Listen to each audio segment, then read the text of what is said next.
Welcome to the best used car review show on TV, Pre-Owned Cars TV. We like cars and we like them used. Our philosophy is let someone else take the depreciation hit on a brand new car. Today we will be reviewing the Bmw X5 3.0i model, 2002 model year.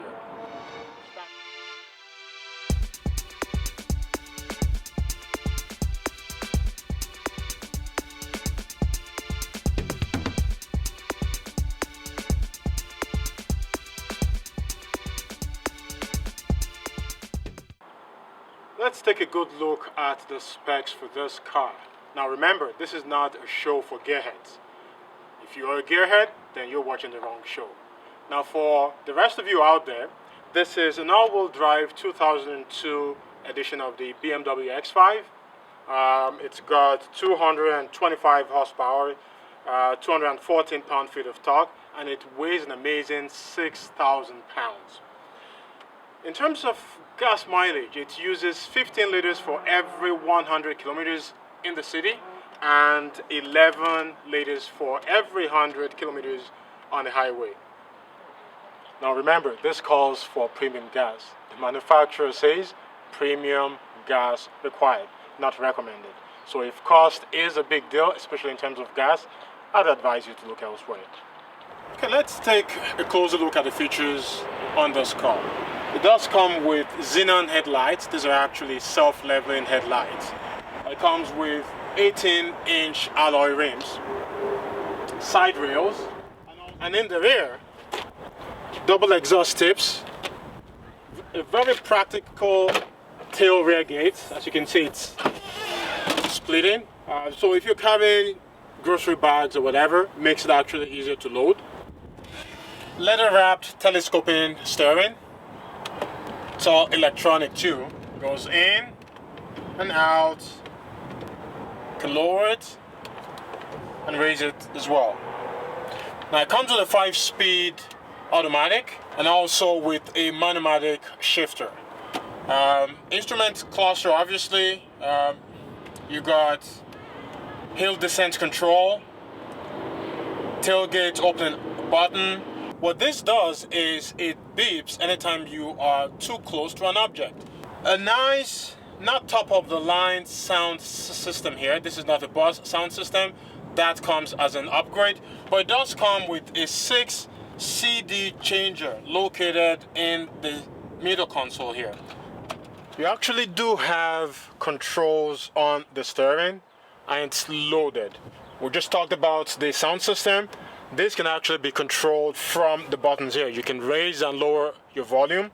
You can also set your cruise control. You can turn it off and on. I mean, it's as good as it gets really in here. Really nice soft touch materials. These are some of the best in the industry. Your chairs are heated and they're also obviously leather appointed. The fit and finish here is actually pretty good. It does spell luxury. The back actually does have a fair amount of space. As you can see, we got 2 booster seats here and 1 front-facing child seat. And on the door panel, you do have controls here. You've got controls for your side mirrors, both passenger and driver's side mirror. You have controls for lowering basically all the windows. Self-dimming rear mirrors. This is a feature that comes in especially when you have someone behind you with their full headlights on.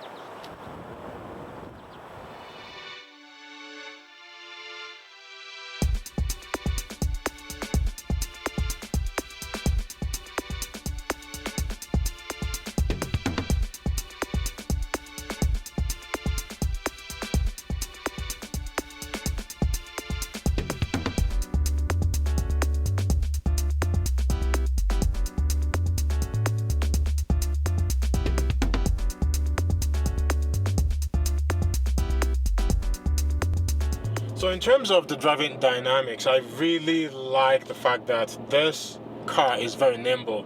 I mean, honestly, behind the wheels, you can't tell that it's a 6,000 pound car.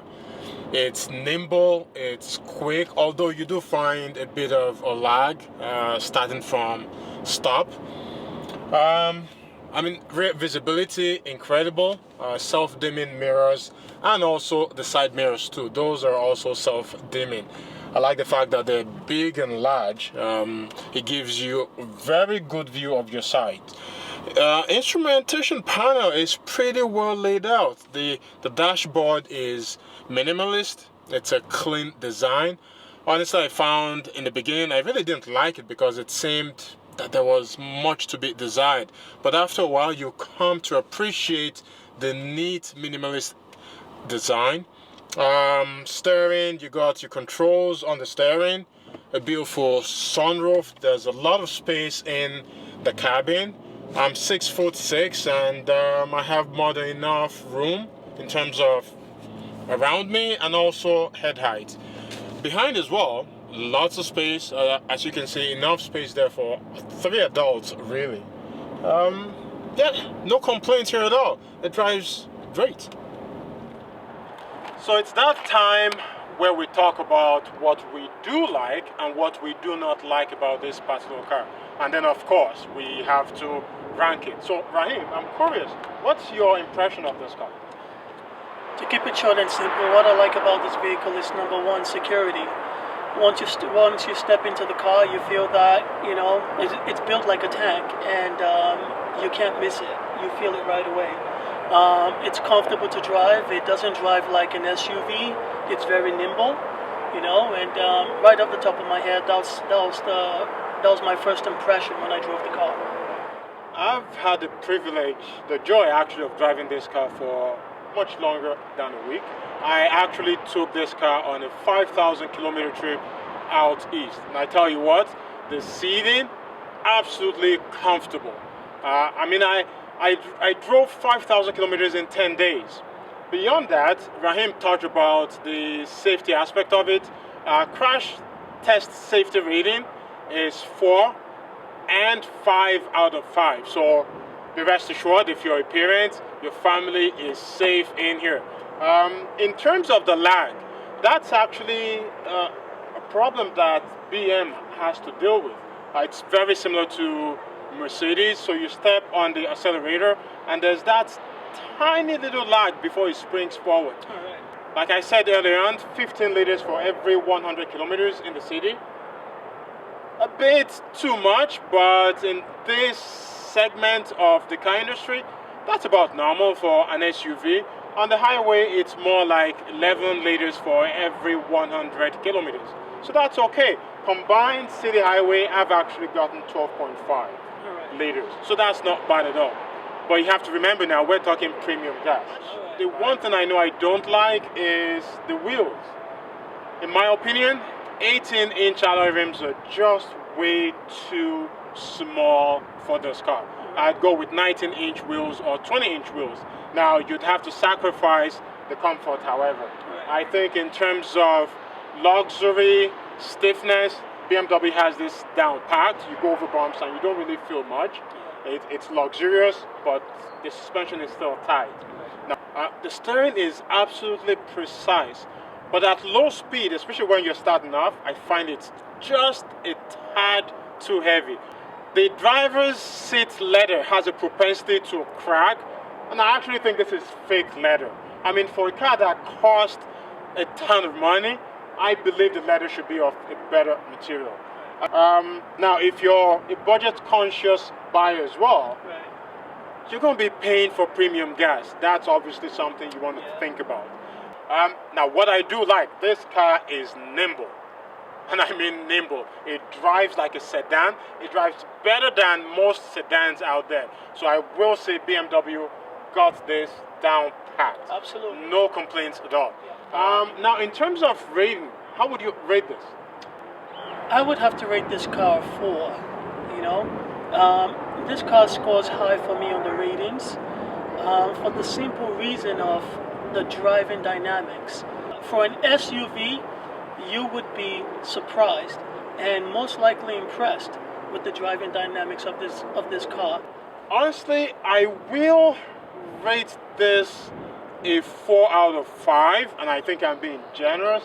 And the reason is, if you're buying a used car, then one of your biggest concerns, obviously, is maintenance. Right. So we've talked about premium fuel or premium gas, but another thing is reliability. The car is notorious for having electrical gremlins. Now, I think you have to take that into consideration, especially when you're buying a car that's already in the range of 150,000 kilometers. You want to be careful. You want to make sure that a certified technician takes a good look at this car. Okay, so you heard it. We both agree it's a 4 out of 5. Remember, if you don't want to buy this car, don't test drive it. See ya.